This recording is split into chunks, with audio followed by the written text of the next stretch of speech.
তাহলে মানে হ্যাঁ, যদি আপনি কেমন হলো তাহলে? তাহলে বিষয়টা তো যদি আপনি ইসলামে পুরাই বিশ্বাস কনফিউজ। করেন যদি আপনি ইসলামে বিশ্বাস করেন তাহলে তো এটা বলাই যায় যে আপনি মাইরা বলবেন যে আমি আল্লাহ লেখছে এজন্য মাইরা লাইছি। অসুবিধা কি? এটা যদি আপনি ইসলামে বিশ্বাস করেন যেমন এটা নিয়ে একটা মানে মজার হাদিস আছে দেখেন আপনাকে আমি দেখাচ্ছি। একবার হযরত আলী হচ্ছে গিয়ে নামাজ পড়ে নাই, বুঝছেন? তারপরে মানে মোহাম্মদ আইসা তারে জিজ্ঞেস করছে যে, "এই তুমি নামাজ পড়ো নাই কেন?" আ তারপরে হযরত আলী বিরাট পংটা সে কইছে কি যে, "এটা তো আল্লাহ লিখে রাখছে। এইজন্য আমি পড়ি নাই।" আমরা একটু দেখি এই হাদিসটা একটু দেখি।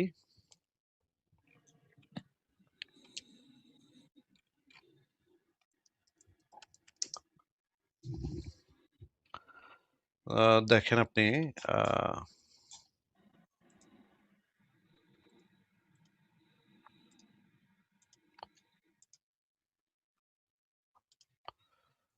হাদিসটা কি দেখা যাচ্ছে?